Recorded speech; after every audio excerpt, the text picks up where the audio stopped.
ပုံပြင်လေးတစ်ပုတ်ပြောပြမယ်အမေမရှိတော့တဲ့တားကြီးရဲ့အိမ်ပြန်ခီး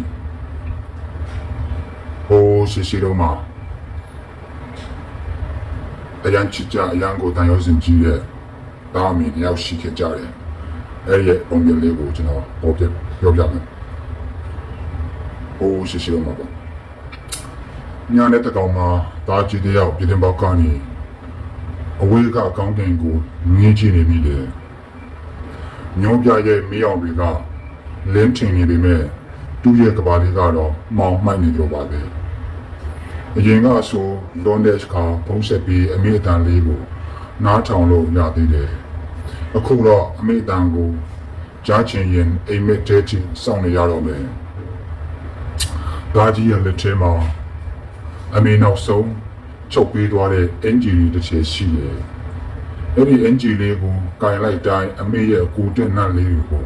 ရနေတယ်ပါပဲဒါကြီးအလုပ်တွေအရန်မပင်ပန်းစီနေအောင်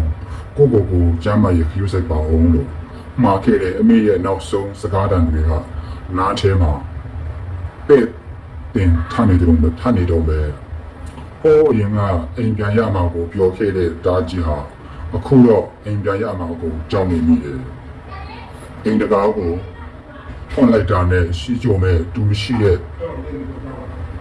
အိမ်ကိုကြီးဟာသူ့ကိုဝါမြုံတော့မလို့ခံစားရလို့ပါအမေထိုင်နေကြဂျင်ဂလထိုင်လေးကအခုတော့ပုံတွေတက်ပြီးတိတ်ဆိတ်လို့အမေကိုပေးချင်လို့ဝတ်ချတဲ့အဝတ်စားတစ်လေးတွေကလည်းဘေးရုံထဲမှာပိုင်ရှင်မဲ့စောင့်ဆိုင်နေကြရတယ်အမေဒါအခုအောင်မြင်နေပြီဒါပေမဲ့တားရဲ့အောင်မြင်မှုတွေကိုကြည့်ပြီးပြုံးပြမဲ့အမေပင်ပါလဲလို့တားကြီးကကောင်းကင်ကိုကြည့်ပြီးတူတူလေးနေမိတယ်မြေရီတစ်စက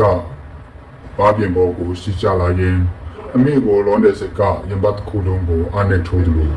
နာကျင်စီပါတယ်ရင်တွေကခံစားချက်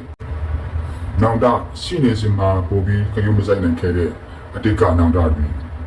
လွန်ဆုံးမှုဘယ်တော့မှပြန်မလာတော့မဲ့သူကိုစောင့်နေရတဲ့အထီးကျမှုအမှတ်တရအမေချန်ထားရတဲ့ပစ္စည်းလေးတွေကနေအရှင်အမေမြတ်တာကိုပြန်လဲရှာဖွေခြင်းပုံပြင်လေးကတော့ဒီလောက်ပါပဲ